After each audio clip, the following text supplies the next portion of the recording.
Alô, comunidade! Eu sou o Rodrigo Viana e esse é o ICL Urgente, sempre às 5 horas da tarde, com as principais notícias do Brasil e do mundo. Hoje, 14 de janeiro de 2026, a gente chega com esse programa que muita gente assiste depois como uma espécie de resumo do dia. Então fica de olho que nós vamos trazer aqui as notícias mais marcantes desta quarta-feira, sempre com a gente, a atualização de notícias. O Bruno Concílio fala direto da redação do ICL. Boa tarde, Bruno.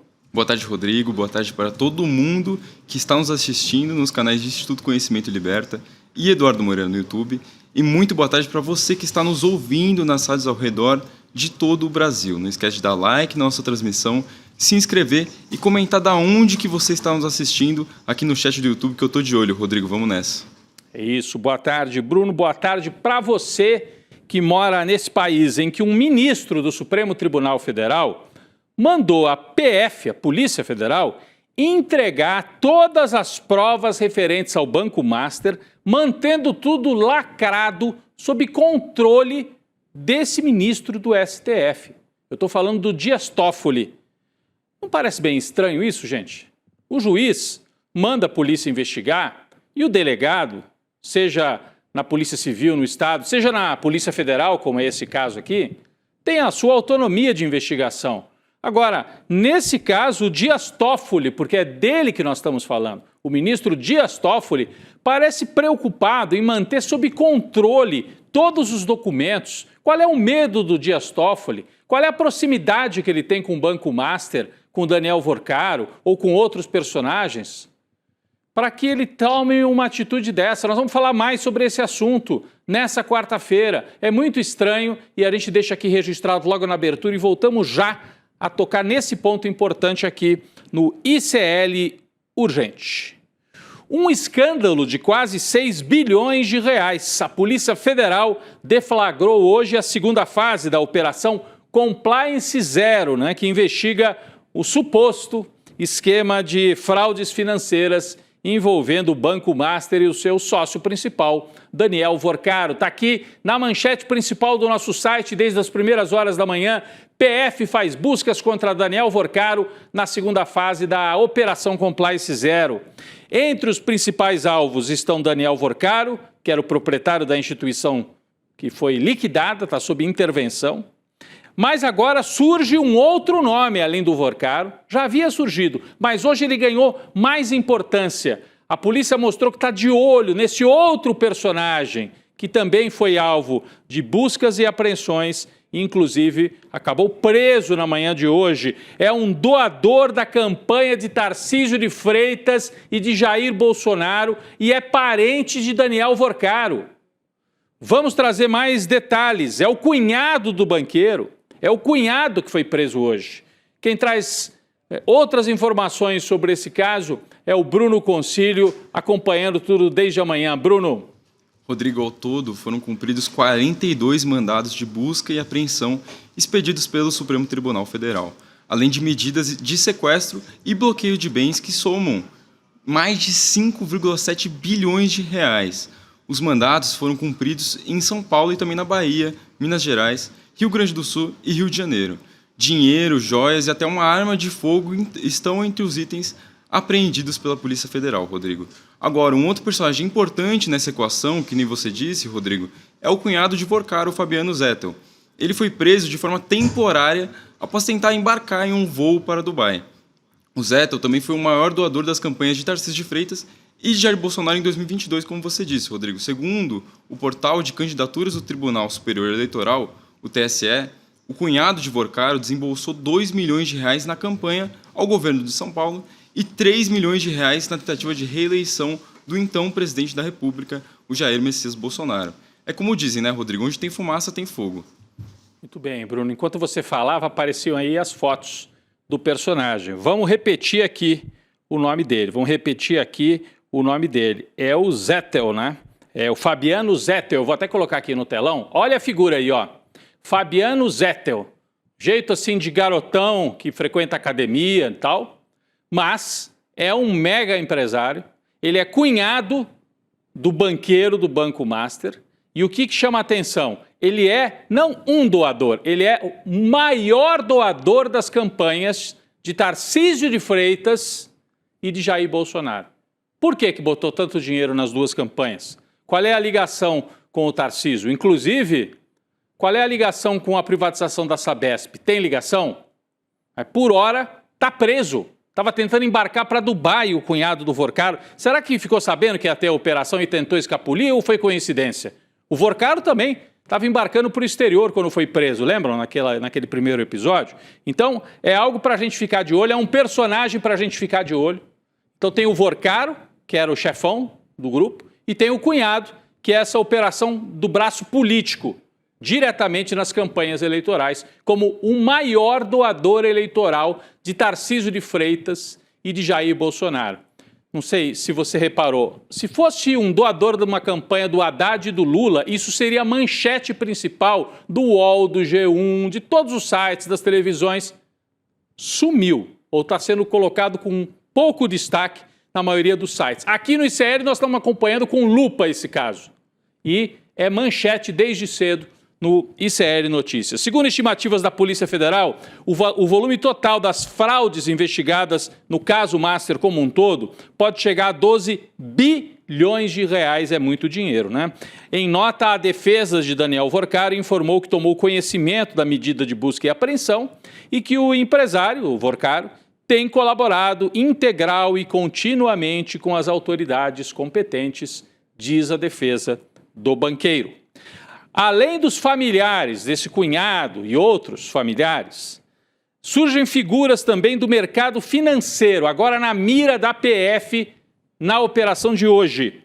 É o caso do empresário Nelson Tanuri, conhecido no mercado financeiro por investir em empresas em dificuldades financeiras. Ele é especializado nisso. Pega uma empresa que está para quebrar, compra, não paga, recolhe o que pode da empresa e às vezes a empresa acaba quebrando, mas ele tem algum método aí de salvar o patrimônio dele. Tanuri, dessa vez, foi alvo de busca e apreensão e foi abordado quando se preparava para embarcar num voo para Curitiba. Outro investigado é o fundador da REAG Investimentos, o João Carlos Mansur, que está aqui na tela também. Olha aí o Mansur. A REAG administra fundos que, segundo os investidores, teriam sido usados dentro da estrutura financeira sob suspeita. Poucos dias atrás, um fundo da REAG, olha só, a informação que o Bruno Concílio trouxe aqui para a gente, separou para a gente. Um dos fundos da REAG cresceu 30 mil vezes em 20 dias de existência. Eles fazem operações mirabolantes, suspeitas e que não se sustentam no longo prazo. Pelo menos essa é a investigação. Todo mundo tem direito a se defender, mas essa turma está na lupa da Polícia Federal junto com o esquema do Mansur. E agora vamos para aquela informação que eu trouxe logo na abertura do programa. Presta atenção nisso aqui, gente. Uma decisão pouco convencional de um ministro do Supremo Tribunal Federal virou manchete nos portais de notícia. Isso porque Dias Toffoli, o ministro, mandou a Polícia Federal entregar todos os itens apreendidos nessa segunda fase da operação, ou seja, hoje. Tudo que foi apreendido tem que ser entregue diretamente ao Supremo. Itens devem ser lacrados e acautelados, disse o ministro Dias Toffoli, até que ele faça uma avaliação de todo o material.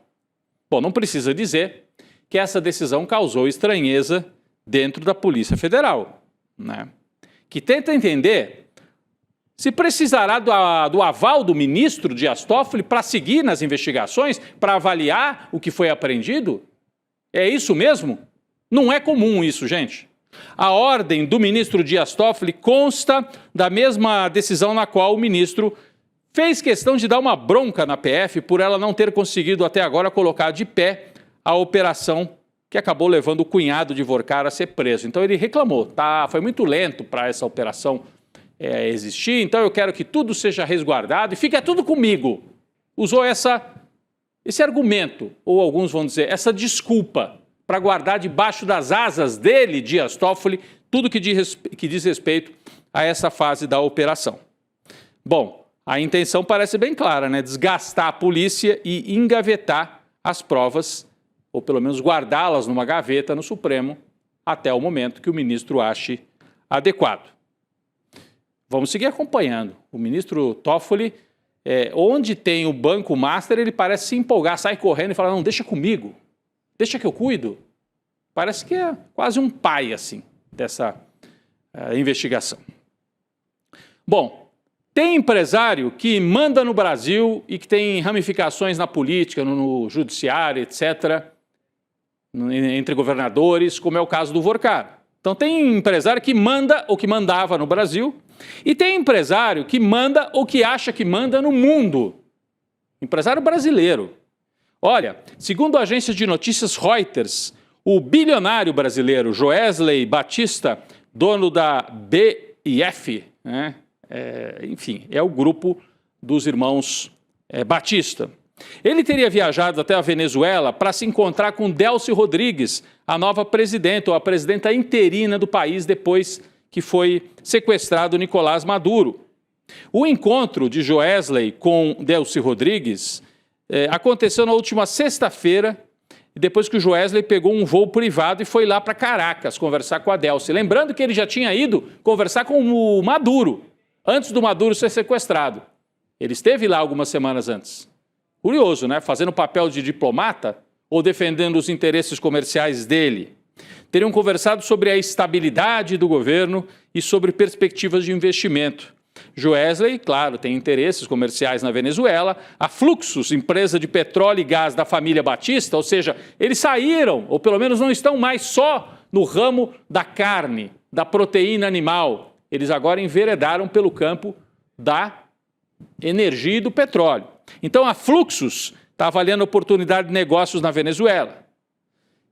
Que poder, né? O sujeito pega o avião, vai falar, se mete a falar com o Maduro, agora com a Delcy Rodrigues.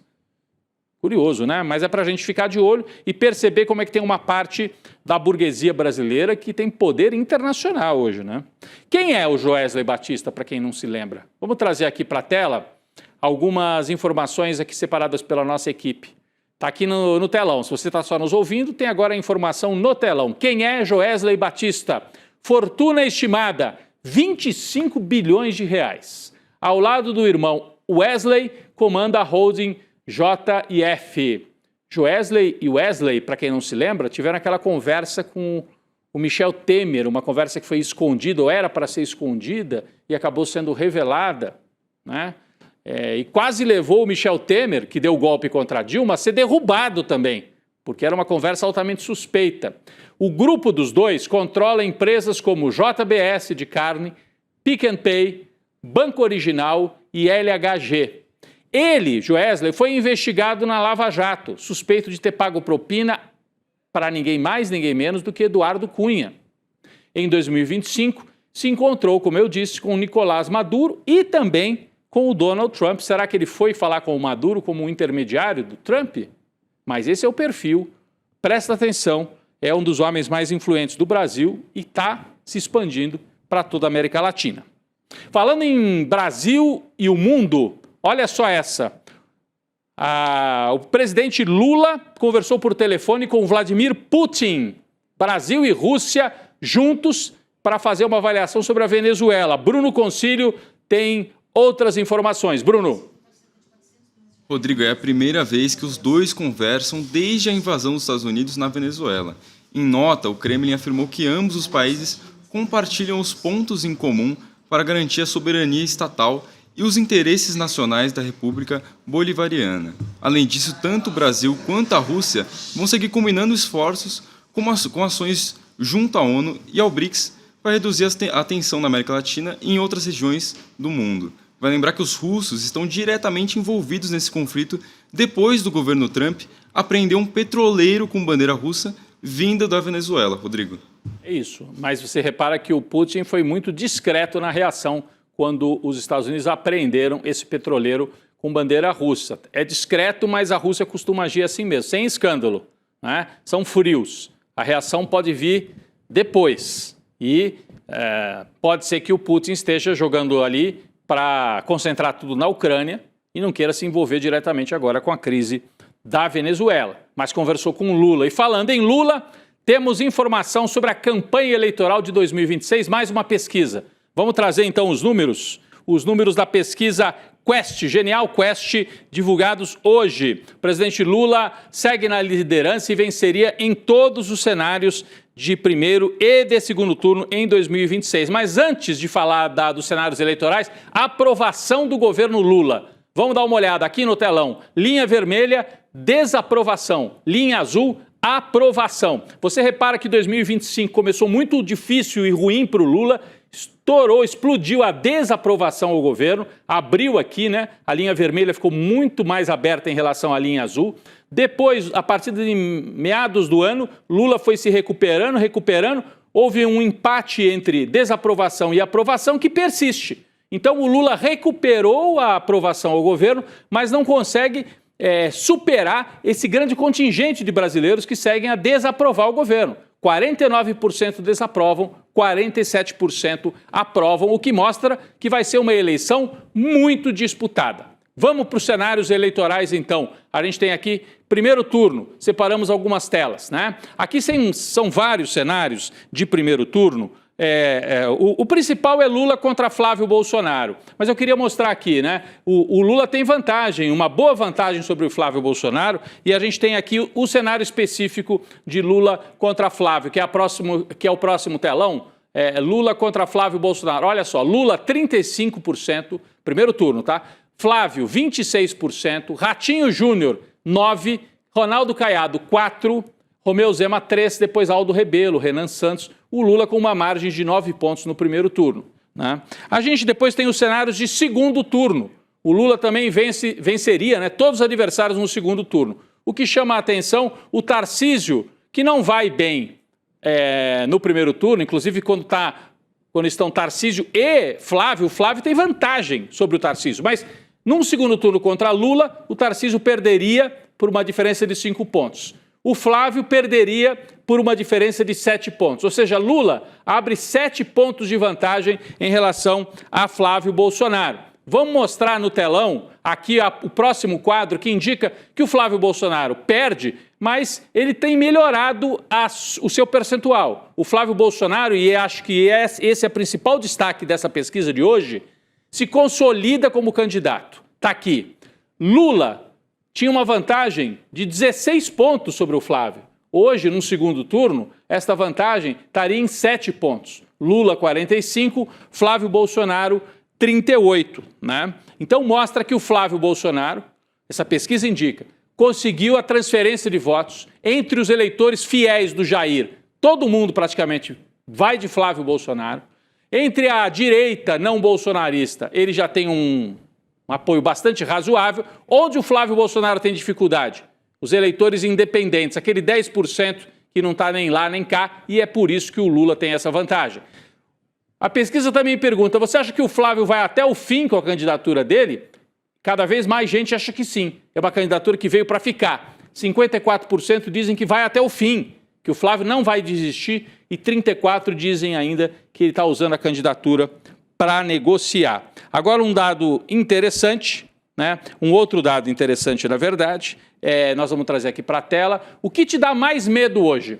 Lula continuar ou a família Bolsonaro voltar? A margem é estreita, mas as pessoas têm mais medo do bolsonarismo, 46%, do que do Lula, 40%. É por isso que, apesar do cenário não ser muito fácil para o Lula, ele tem esta vantagem. Tem mais rejeição à família Bolsonaro do que ao Lula. É uma luta de rejeições. E nessa, a família Bolsonaro sai perdendo, por isso que a direita tradicional segue insistindo. Não seria melhor o Tarcísio? Porque o Tarcísio não tem tanta rejeição assim e aí poderia ganhar do Lula. Falta combinar com os bolsonaristas que, por enquanto, insistem na candidatura do Flávio. O que é favorável ao Lula, além da rejeição da família Bolsonaro? A economia. E aí a última tela que eu vou destacar aqui. Nos próximos 12 meses, qual a sua expectativa em relação à economia? 48% dizem ela vai melhorar. É o maior índice desde outubro de 2024. Né? 48% dizem a economia vai melhorar e 28% dizem que vai piorar. Olha como isso abriu. Então vai se consolidando uma imagem de que o governo Lula conseguiu estabilizar a economia. Então o Lula entra numa campanha que vai ser difícil, com um opositor que recebe a transferência de votos do pai do Jair Bolsonaro, mas o Lula tem como vantagem a economia e a rejeição à família Bolsonaro. Esse é o cenário mostrado pela Quest, que também consolida o Flávio como o nome mais forte na direita. Bom, como eu disse, há setores da mídia e do mercado que seguem insistindo. Tarcísio tem que ser o candidato. Tarcísio tem que ser o candidato. E isso irrita os bolsonaristas, né? Há dias atrás, a esposa do governador de São Paulo voltou a repetir a frase de que o Brasil precisa de um novo CEO, né? Que é uma maneira dela dizer, votem no meu marido para presidente. O problema é que o bolsonarismo raiz não concorda com isso, não. Né? O papagaio de pirata do Eduardo Bolsonaro, o neto do ditador, o Paulo Figueiredo, olha só o que ele respondeu. A gente tem aqui o print. Ele está dizendo o seguinte, ó, o bolsonarismo não quer CEO. Isso é estúpido, é típico de milico. Olha ele falando, né? Tá falando do avô dele, será? Bom, país não é empresa, presidente não é gestor de planilha. CEO pensa em eficiência e lucro, o presidente tem que lidar com valores, soberania e identidade nacional. O Paulo Figueiredo dando aula de política para a turma do Tarcísio de Freitas. Então eles estão ainda sentindo, os bolsonaristas, que eles têm um candidato consolidado, mas que eles têm uma certa oposição dentro do mercado financeiro e do mundo empresarial. E o Paulo Figueiredo é a segunda postagem que ele faz essa semana, dando um tranco no Tarcísio, reclamando, né, dessa ideia de que precisamos de um candidato técnico, como se o Tarcísio não fosse um direitista, privatista, que tenha vindo de dentro do bolsonarismo. Mas eles não confiam no Tarcísio. Olha que interessante, né? A direita se divide em relação a isso. São detalhes desse ano de 2026 que, né, vai ser uma eleição apertada, decisiva, cheia de nuances, e a gente vai acompanhar tudo aqui no ICL. Pessoal, o presidente Lula decidiu vetar cerca de 400 milhões em emendas, aquelas emendas parlamentares aprovadas pelo Congresso, que foram aprovadas sem acordo com o governo. O objetivo do Lula é repor verba de políticas sociais que foram alvo de uma tesourada do Centrão. Eles redirecionaram os recursos para ações de seu interesse, em pleno ano eleitoral. Então o Lula agora deu troco e cortou as emendas.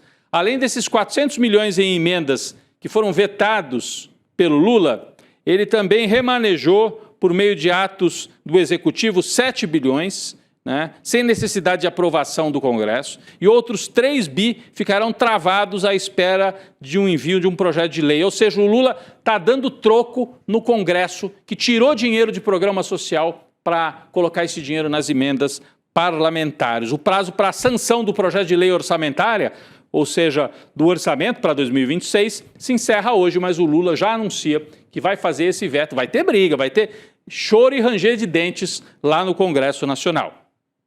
Um pouco mais do noticiário internacional.